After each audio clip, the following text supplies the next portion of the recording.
Veni Creator Spiritus, et suorum visita. En el nombre del Padre, y del Hijo, y del Espíritu Santo. Amén. Ven, Espíritu Santo, llena los corazones de tus fieles y enciende en ellos el fuego de tu amor. Envía, Señor, tu Espíritu y serán creados, y renovarás la faz de la tierra. Dios te salve María, llena eres de gracia, el Señor es contigo. Bendita tú eres entre todas las mujeres, y bendito es el fruto de tu vientre, Jesús. Santa María, Madre de Dios, ruega por nosotros pecadores, ahora y en la hora de nuestra muerte. Amén. Nuestra Señora de los Dolores, ruega por nosotros. San Ignacio de Loyola, ruega por nosotros. En el nombre del Padre, y del Hijo, y del Espíritu Santo. Amén. Entramos en la tercera semana de los ejercicios, semana que está dedicada a contemplar la pasión de nuestro Señor Jesucristo. Durante la segunda semana hemos visto algunos misterios de su vida para ver nuestro modelo, para buscar de imitarlo, de conocerlo íntimamente, para poder amarlo más y poder servirlo mejor. Pero nuestro Señor Jesucristo, a los que lo quieran seguir, a los que quieran ser sus discípulos, los invita a tomar la cruz cada día detrás de Él o con Él. Y por eso ahora se trata de contemplarlo en su pasión, en su máxima manifestación de amor, que fue la pasión. La pasión es la obra más grande que se haya jamás realizado sobre la faz de la tierra. Todo el misterio pascual del Señor. Por eso es que, como dice el Padre Luis de la Palma, no hay nada más grande que la pasión de nuestro Señor Jesucristo, y dentro de ello y de su sacerdocio no hay nada más grande que su sacrificio, el que lo ofreció en favor nuestro durante la pasión. Las meditaciones de la pasión, además, o las contemplaciones de la pasión, nos tocan a nosotros muy de cerca, sacerdotes, porque nuestro sacerdocio no es distinto del sacerdocio de Cristo. Nuestro sacerdocio es un único sacerdocio con el de Él. En rigor, es participación del único sacerdocio de Cristo, del único sacerdote que es Cristo. Nosotros no somos sacerdotes diversos de Él, participamos de su único sacerdocio, y por eso, como su sacerdocio implica que Él es al mismo tiempo sacerdote y víctima, también para nosotros nuestro sacerdocio, que es el de Cristo, implica que tenemos que ser no solo sacerdotes que ofrezcan el sacrificio, sino víctimas ofrecidas en unión con Cristo sacerdote. Por eso es que San Pablo de la Cruz, ese gran amante de la pasión, decía que todo está en la pasión, que es allí donde se aprende la ciencia de los santos. Y esto tiene que tocarnos a nosotros en nuestras fibras más íntimas, el deseo de configurarnos con nuestro Señor Jesucristo crucificado. San Pablo dice que si con Él morimos, reinaremos con Él, y hablando de los frutos del apostolado, dice que el que siembra mezquinamente, recogerá mezquinamente, pero el que siembra con generosidad, recogerá con generosidad frutos espirituales.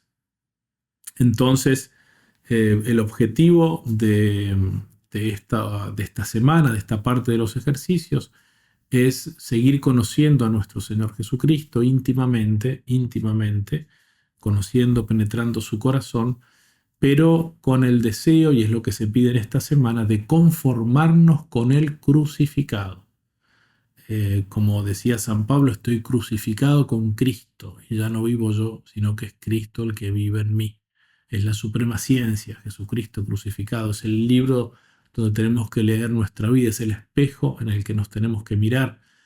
Santo Tomás de Aquino dice que el que quiera ser perfecto no tiene más que amar lo que Cristo amó en la cruz y odiar lo que Cristo odió en la cruz. Por eso es que en esta semana lo que se pide es conformarnos con Cristo crucificado. Y San Ignacio lo pide con estas palabras: demandar lo que quiero, lo cual es propio de demandar en la pasión, dolor con Cristo doloroso, quebranto con Cristo quebrantado, lágrimas, pena interna, de tanta pena que Cristo pasó por mí. Es decir, dolernos con Él, no sobre Él, sino con Él, compenetrados con Él. Dolor con Cristo doloroso, quebranto con Cristo quebrantado, lágrimas pena interna, de tanta pena que Él pasó por mis pecados. De manera que nos muevan las meditaciones de la pasión a amar también la cruz en nuestra vida sacerdotal, porque solamente amando la cruz se alcanza la sabiduría de la cruz, que es la suprema ciencia de los santos. Bueno, San Ignacio propone como primera meditación de la tercera semana la contemplación de la última cena. Nosotros vamos a ir directamente a la segunda contemplación que propone él, porque va proponiendo las meditaciones en orden cronológico, que es la de la agonía de nuestro Señor Jesucristo en Getsemaní. Esta contemplación se encuentra en el número 200 de los ejercicios, del 200 en adelante. Se hace la misma oración preparatoria de siempre, que todas mis acciones, intenciones y operaciones sean para mayor gloria de Dios.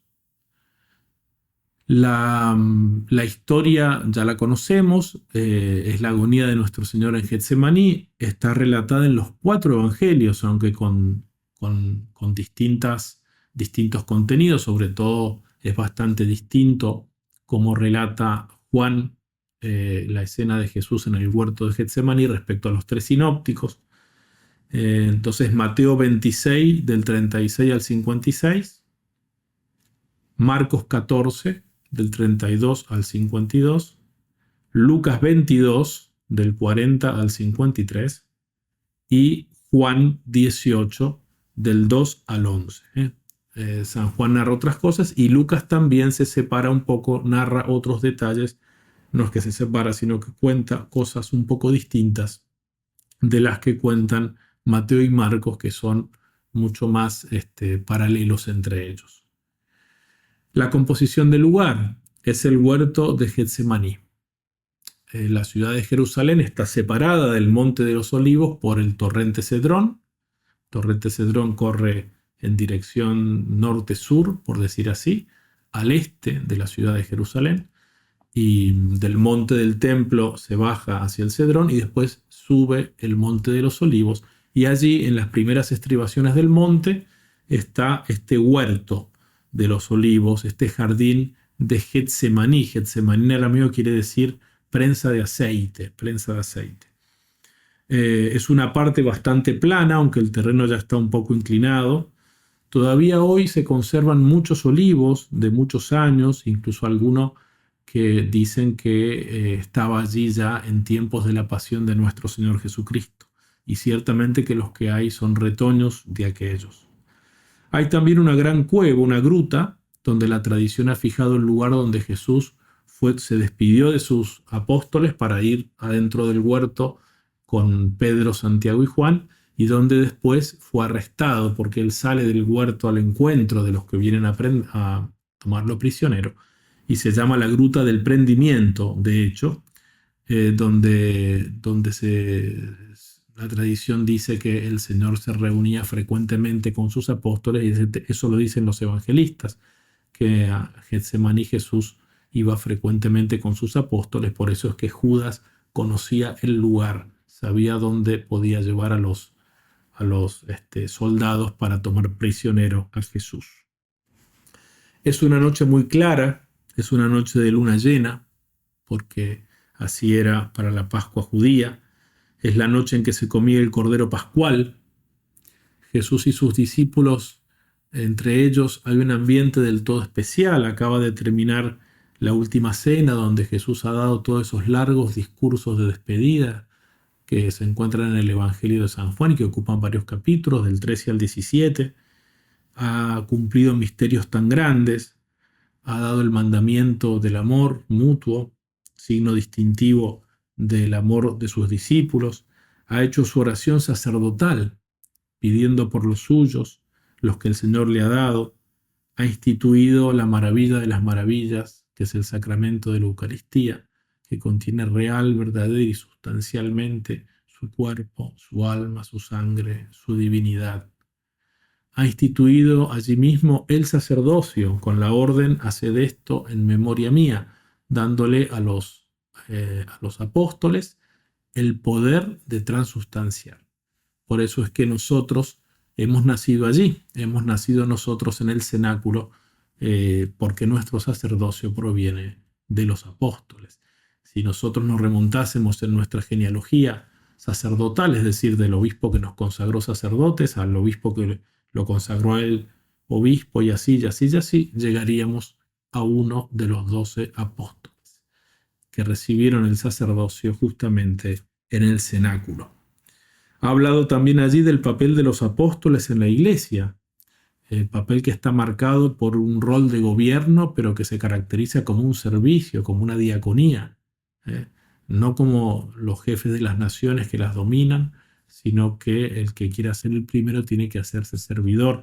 Y de esto Jesucristo ha dado ejemplo lavando los pies a los discípulos y diciéndoles que así como ha hecho Él, tienen que hacer entre ellos.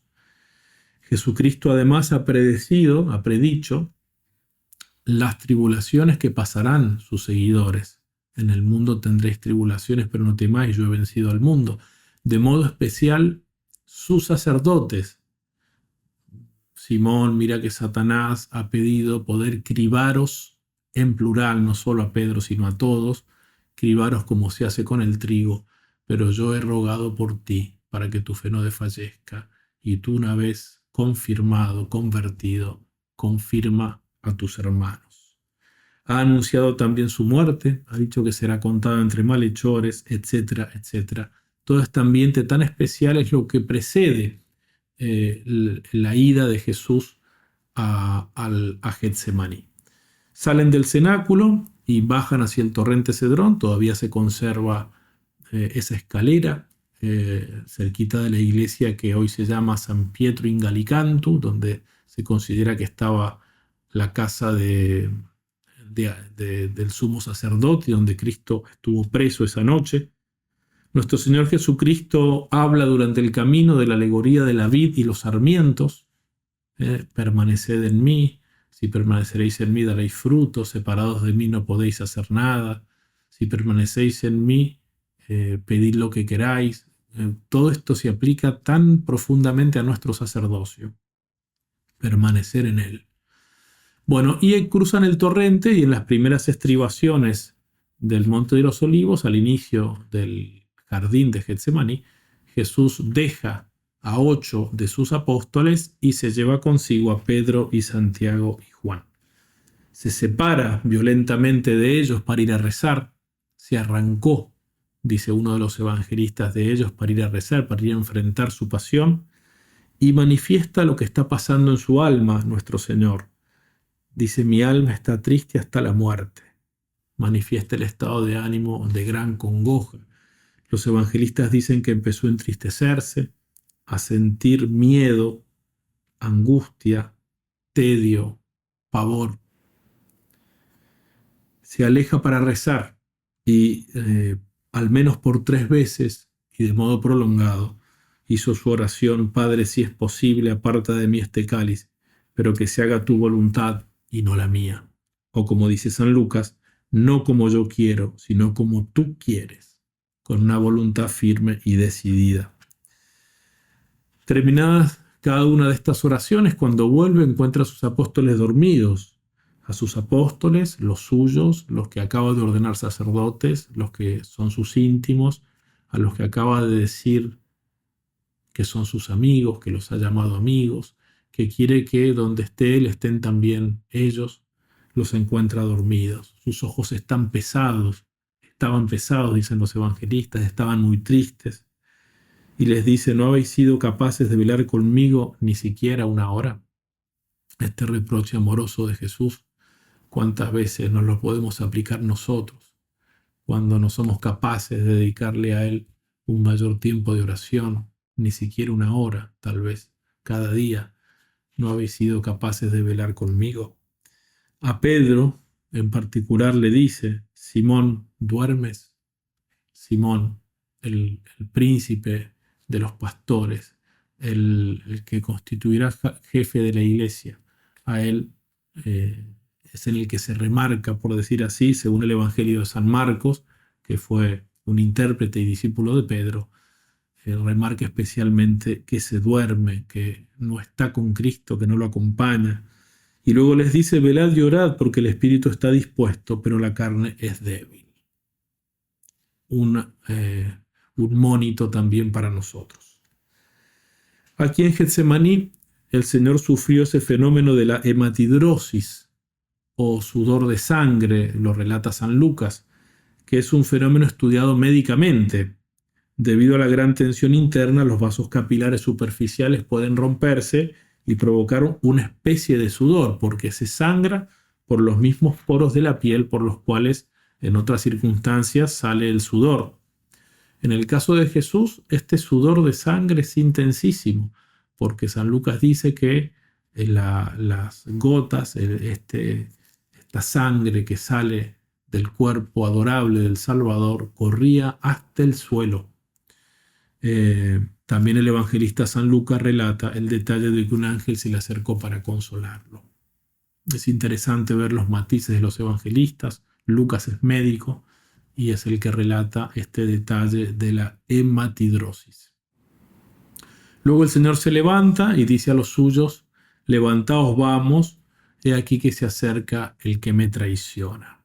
Levantaos, vamos. Los invita a ellos a ir al encuentro de la pasión. Juan Pablo II dice hermosamente que esta exhortación de Jesús es una invitación, una exhortación dirigida a los sacerdotes, a los obispos, dice él, para que le acompañen en la pasión. Levantaos, vamos al encuentro de la pasión por la salvación de las almas. Llega entonces Judas con los guardias del templo. El Evangelio de Juan cuenta que Jesús le preguntó: ¿a quién buscáis? Ellos responden: a Jesús Nazareno. Y Jesús dice: soy yo, que es en el griego egoimi, soy yo, es decir el nombre propio de Dios, yo soy. Ante esta exclamación de majestad, ellos caen al suelo. Y esto remarca claramente que nuestro Señor Jesucristo se entrega libremente a ellos. Aunque ellos crean que son ellos los que lo toman prisionero, es Él el que, con toda su majestad, pero animado por la humildad, por su deseo de padecer por nosotros, por su amor a nosotros, es Él el que se entrega. Él ya sabía todo lo que iba a suceder, dice San Juan al inicio de la última cena, antes del lavado de los pies. Es Jesús entonces el que quiere entregarlos, porque si no, no tendrían ningún poder sobre Él, que es el creador del cielo y de la tierra. Y Jesús, aún en esas circunstancias, cuando lo están por tomar a Él prisionero, sigue jugándose por los suyos, sigue siendo misericordiosamente con los suyos, porque vuelve a preguntar: ¿a quién buscáis? A Jesús Nazareno. Os he dicho que soy yo. Si me buscáis a mí, dejad que estos se vayan. Y esto, dice San Juan, lo dijo para que se cumpliese la escritura que le había dicho en la última cena: no he perdido ninguno de los que me has dado. En la oración sacerdotal, Jesús pide que ninguno de ellos se pierda, salvo el que se tenía que perder. Entonces se acerca Judas, uno de sus amigos, uno de sus íntimos, uno de aquellos que él había elegido para que estuviesen con él y para enviarlos. Se le acerca Judas y, como señal de traición, lo besa. Jesús lo reprende amorosamente. Busca todavía el bien de Judas. Con un beso traicionas a tu Señor. Incluso él le dice también: amigo, amigo, a lo que vienes, amigo. Lo toman prisionero a Jesús, él se deja tomar prisionero, Pedro intenta defenderlo, saca la espada, hiere en la oreja a Malco y Jesús lo cura misericordiosamente, diciendo esas palabras: mete tu espada en la funda, el cáliz que me ofrece el Padre no he de beberlo, el que a espada mata, a espada muere. El que a espada mata, a espada muere. Y Jesús hace una especie de lamento amoroso: habéis venido a prenderme con palos, espadas y cuerdas, como si fuera un malhechor cuando todos los días enseñaba entre vosotros. Y lo apresan y lo llevan a la casa de Anás. Los evangelistas también hacen notar que los apóstoles en ese momento, sus íntimos, sus amigos, sus elegidos, no me habéis elegido a vosotros, sino que yo os elegí a vosotros, esos lo abandonaron, todos lo abandonaron. Queda Jesús solo, atado, conducido con malos modos para ser juzgado. Bueno, esta es la historia un poco y la composición del lugar. San Ignacio, ya dije, trae esa petición que es la de toda la tercera semana, pedir dolor con Cristo doloroso, quebranto con Cristo quebrantado, lágrimas, pena interna de tanta pena que pasó por mis pecados. Buscar entonces de acompañar a Jesús. Él nos dice, levantaos, vamos a la pasión. A nosotros sacerdotes nos ha destinado a ser víctimas con Él, no separados de Él, con Él, a compadecer con Él, para poder también completar lo que falta, su pasión, en favor de su cuerpo, que es la Iglesia, como dice San Pablo.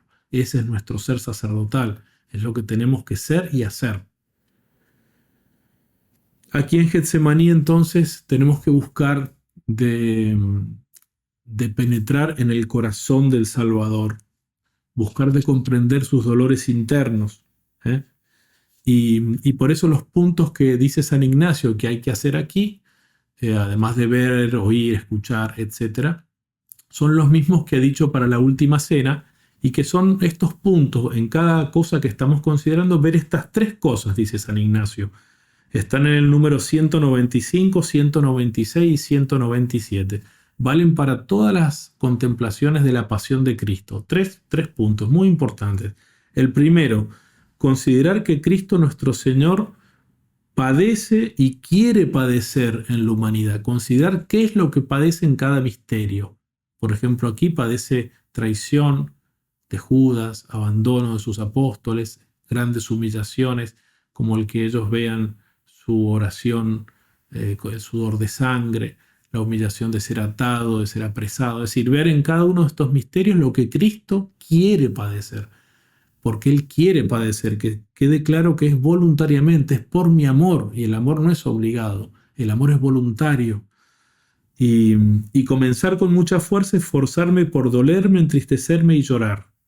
Así dice San Ignacio, ¿no? Ver que Cristo quiere padecer. Tratar de suscitar esos sentimientos también en nosotros. La segunda cosa es ver cómo la divinidad se esconde para permitir a la humanidad padecer lo que le es propio. En la pasión de Cristo, eso también lo dice San León Magno en su famosa carta a Flaviano, el Tomus ad Flaviano. En la pasión de Cristo, la divinidad parece esconderse porque permite a la humanidad padecer lo que le es propio. Y Jesús permite voluntariamente esto, quiere que su divinidad en este momento se esconda. Los prodigios que obró en otros momentos, la transfiguración, los milagros, lo que obrará después de resucitado, ahora todo eso se esconde. Jesucristo aparece en toda su humanidad para que su humanidad pueda padecer por amor mío, que es el tercer punto. Considerar cómo esto lo padece por mis pecados y qué debo yo hacer y padecer por él. Es decir, ese tanto amor de Jesús por mí implica de mi parte una respuesta. Él padece por mis pecados, pero el que pecó fui yo. Entonces yo tengo que hacer algo para reparar, para conformarme con él crucificado, especialmente siendo sacerdote de él. Me parece que una cosa que nos puede ayudar en esta contemplación y también para meditar de a ratos durante el día o cuando ustedes quieran, es considerar los dolores internos o morales de Jesús, sufridos por mí, sufridos por cada uno de nosotros. Porque la pasión de Cristo no fue por la masa informe de los hombres, sino por cada uno, con nombre y apellido, con amor personalísimo. Por cada uno de nosotros sufrió Cristo. Porque los dolores interiores de Jesús, los dolores de su alma, en realidad están en toda la pasión, duran toda la pasión. son los mismos durante toda la pasión. Toda la pasión está encerrada entre estas dos frases de Jesús: mi alma está triste hasta la muerte, y su grito desgarrador en la cruz: Dios mío, ¿por qué me has abandonado? Por eso dice muy hermosamente San Lorenzo Justiniani que las llagas del Señor manifiestan su amor, pero ocultan mucho más de lo que manifiesta. El abismo del dolor de Cristo no está en lo que vemos en su carne, en la terrible carnicería que hacen con él, cebándose sobre su sacratísima humanidad, con todas las burlas, golpes, escupidas, coronación de espinas, flagelación, cargar la cruz, las caídas, los clavos, en fin, esos dolores tremendos. Eso es un abismo de dolor, pero esas llagas de Cristo que manifiestan su dolor ocultan mucho más de lo que manifiestan. El abismo de las penas interiores de Cristo. Bueno, ¿cuáles son las causas de estos sufrimientos interiores? Voy a mencionar cinco motivos de sufrimiento de Cristo en Getsemaní, pero que dura toda la pasión. El primero es el miedo al sufrimiento y a la muerte. Es un miedo natural, un temor natural. Jesucristo es un varón de dolores, como dice Isaías 53:3, pero naturalmente rechaza el dolor. Él es hombre perfecto y como tal naturalmente rechaza el sufrimiento y la muerte. El evangelista lo dice claramente, que Jesús sabía todo lo que iba a suceder, lo tenía muy presente, y toda su vida Jesús tuvo esto presente. Por eso su pasión fue como anticipada durante toda su vida, porque él estuvo toda su vida esperando el momento de su hora. Su hora es esta, ha llegado ahora, la hora de la pasión, la hora del supremo acto de amor sacerdotal, la hora de su oblación perfecta. Toda la vida Jesús tuvo en mente los sufrimientos que tenía que enfrentar: las traiciones, los juicios injustos, flagelación, coronación de espinas, los dolores de su madre, que causaron gran dolor en el alma de Cristo, el abandono de los apóstoles, la desnudez, los clavos, el camino de la cruz, etcétera, etcétera, etcétera. Así que el primer motivo de los dolores morales de Cristo es este rechazo natural del dolor. Esta es la voluntad natural de Cristo. Cuando Él dice que no se haga mi voluntad sino la tuya, mi voluntad en este caso se refiere a esto, a la inclinación natural que rechaza, por decir así, el dolor, el sufrimiento. Pero después Jesús, con su voluntad libre, su voluntad racional, quiere que eso se cumpla. Por eso dice que se haga tu voluntad y no la mía. Es decir, Él pide que se haga la voluntad del Padre. Eso es lo que Cristo quiere con su voluntad racional, aunque esté significando esto, un obrar contra la inclinación natural. Qué gran ejemplo nos da el Señor de agere contra, de hacer contra nuestras inclinaciones naturales para poder cumplir la voluntad de Dios.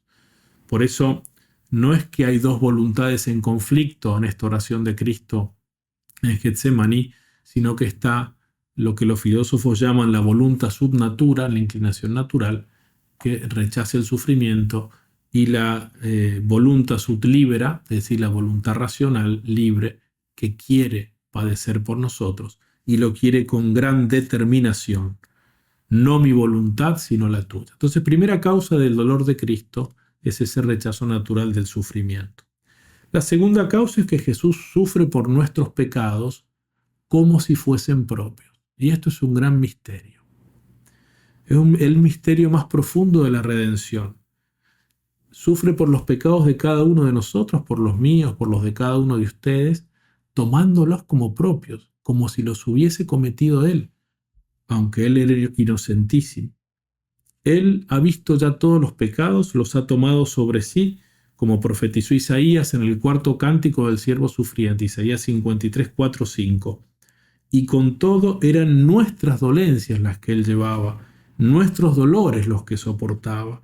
Nosotros le tuvimos por azotado, herido de Dios y humillado, pero Él ha sido herido por nuestras rebeldías, molido por nuestras culpas. Él soportó el castigo que nos trae la paz, y en sus llagas hemos sido curados. Él soportó el castigo, nosotros fuimos curados. Él tuvo sus llagas, pero nosotros son los cuyos pecados fueron perdonados. Por eso es que nuestro Señor toma sobre sí nuestros pecados como si fuesen propios. Es este gran misterio de coinonía, de comunión, de solidaridad de Él con nosotros pecadores. Y la otra cara de la moneda es que se unió de tal modo a nosotros para tomar lo nuestro como propio, que nos puede dar lo suyo como propio nuestro.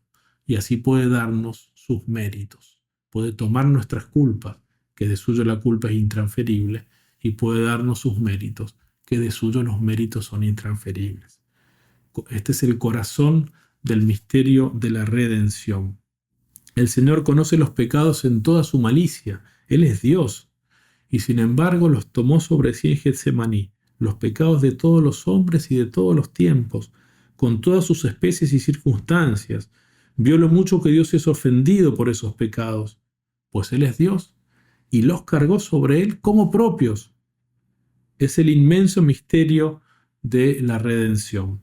San Pablo dirá en la segunda carta a los Corintios, 2 Corintios 5, 21, a quien no conoció pecado, Dios lo hizo pecado por nosotros, para que viniésemos a hacer justicia de Dios en él. Siendo inocentísimo, sin embargo, Dios lo hizo pecado. No pecador, porque no era pecador, era inocentísimo. Pero asumió los pecados nuestros como propios a tal punto que pareció que sobre él estaba la esencia misma del pecado, todo el pecado. Dios lo hizo pecado, una frase muy fuerte, y sin embargo, como no le atribuye un adjetivo pecador, sino otro sustantivo pecado, es una frase de una atribución menos intrínseca, porque Cristo es inocente, no es pecador. Es inocentísimo, pero toma nuestros pecados como si fuesen de Él. En la carta a los Gálatas 3:13 dice que se hizo maldición por nosotros, para que nosotros pudiésemos heredar la bendición de Abraham. Él toma sobre sí lo que nos corresponde a nosotros para darnos lo que quiere darnos como Dios. San Pablo en Colosenses 2:14 canceló la nota de cargo que había contra nosotros, la de las prescripciones con sus cláusulas desfavorables, y la suprimió clavándola en la cruz.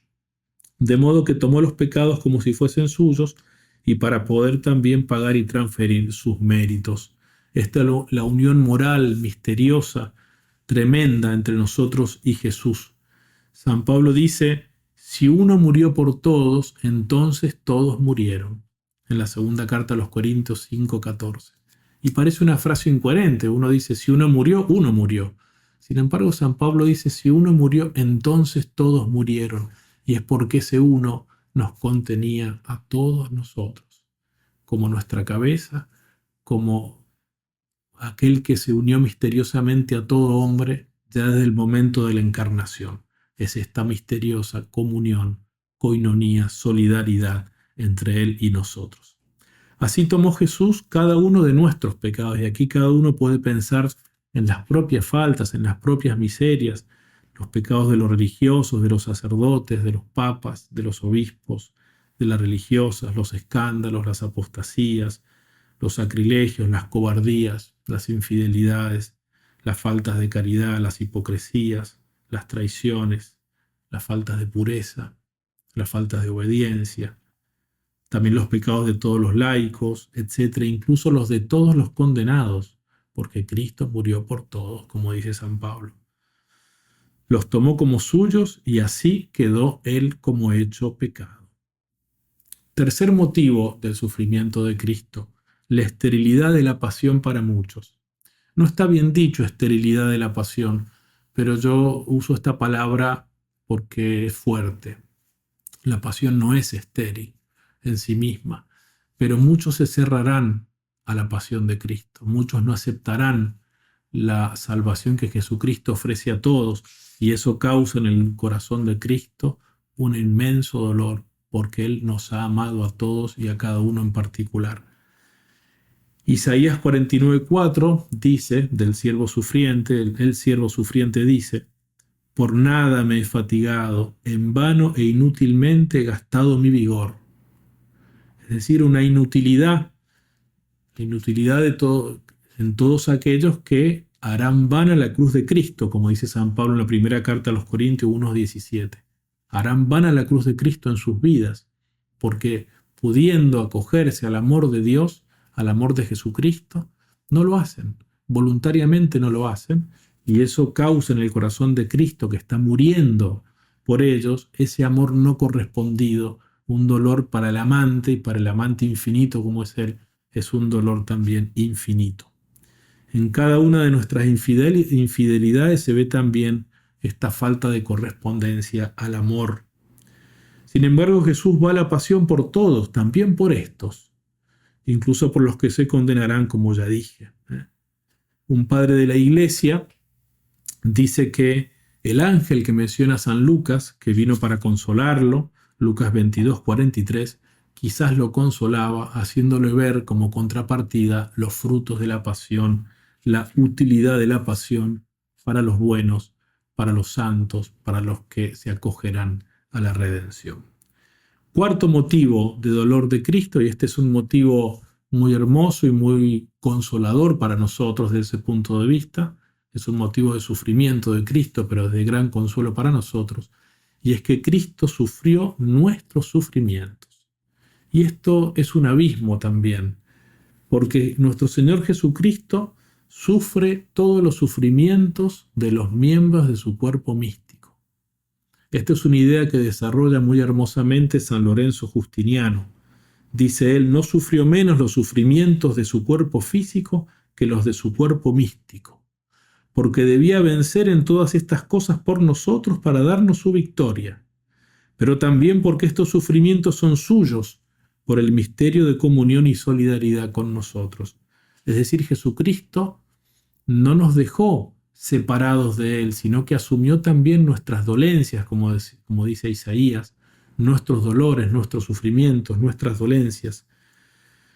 Pascal decía una frase que Juan Pablo II solía repetir: Cristo estará en agonía hasta el fin de los tiempos. Y esta agonía se da en sus miembros, en los sufrimientos de sus miembros. Pero ya anticipadamente Jesucristo sufrió todos estos sufrimientos para que nosotros pudiéramos llevar nuestras cruces y dolores. Él los cargó primero. Por eso todas las tribulaciones y persecuciones del mundo, del demonio, de la carne, las tentaciones, las desolaciones, los desalientos, Jesús los tomó y los sufrió como propios. La sangre de los mártires, de los confesores, los sufrimientos de los sacerdotes, de las vírgenes, de los laicos, son sus miembros. San Lorenzo Justiniano dice, para mostrar esto gráficamente, así en la pasión podemos decir que en la pasión Jesús fue cocido al fuego con San Lorenzo, degollado con Santa Cecilia, atravesado por flechas con San Sebastián, quemado en aceite con San Juan. Y podríamos seguir repitiendo, fue fusilado con los mártires de la persecución comunista, fue apuñalado con Santa María Goretti, etc. Todos los sufrimientos y dolores de los mártires, Jesús los sufrió como propios porque son sus miembros, y no sufrió menos los dolores de su cuerpo físico que los de su cuerpo místico. Jesucristo entonces fue así abatido por cada uno de nosotros. Por eso sufrió nuestros sufrimientos por adelantado, y por eso nosotros nunca estamos solos en nuestras cruces. Por eso San Pablo dice, todo lo puedo en aquel que me da la fuerza. En la carta a los Filipenses 4:13, yo sé en quién he puesto mi confianza, que es Jesucristo vencedor. Por eso pensar en esto, cómo Él ya llevó nuestras cruces, nos hace ver, nos consuela por un lado, pero además nos sumerge en el abismo del dolor de Cristo. Todos los sufrimientos de todos los cristianos, de todos los tiempos, todos los dolores de los mártires, las torturas, etc., todo eso lo sufrió Cristo por nosotros. Verdaderamente no hay ningún dolor que se pueda comparar. Y finalmente, lo digo muy brevemente, como quinta causa de sufrimiento moral de Cristo, Él experimentó una gran desolación en la cruz, una especie de soledad de respecto a Dios, aunque Él estaba unido hipostáticamente a la persona del Verbo en su naturaleza humana, así que no, pero bueno, Él esconde su divinidad para permitir que la humanidad sufra. Una especie de rechazo de Dios o de soledad. Esto hay que entenderlo bien, porque no había ningún rechazo de Dios, pero de hecho es como que experimenta algo así nuestro Señor Jesucristo al verse como hecho pecado delante de Dios. Se ve así nuestro Señor Jesucristo. Por eso ese grito desgarrador después en la cruz, iniciando el Salmo 22, Dios mío, ¿por qué me has abandonado? Que es de tan difícil interpretación, aunque algunos lo interpretan también leyendo todo el Salmo como que es también un canto de victoria, porque ese Salmo habla al final de la restauración justamente de ese justo sufriente. Por eso entremos en esta contemplación en el corazón de nuestro Señor Jesucristo, que va a la pasión por nosotros, y penetremos en su corazón, que quiere sufrir por nosotros, que por eso esconde, por decir así, su divinidad, y que todo esto lo hace por mí. Terminar entonces con un coloquio a Jesús, a la Santísima Virgen, que se despidió de él en esta noche, al Padre, que lo entregaba como gesto, como signo de su infinito amor, y rezar, hacer el coloquio, hablar con Él, como cada uno sentirá. Gloria al Padre, y al Hijo, y al Espíritu Santo, como era en el principio, ahora y siempre, y por los siglos de los siglos. Amén.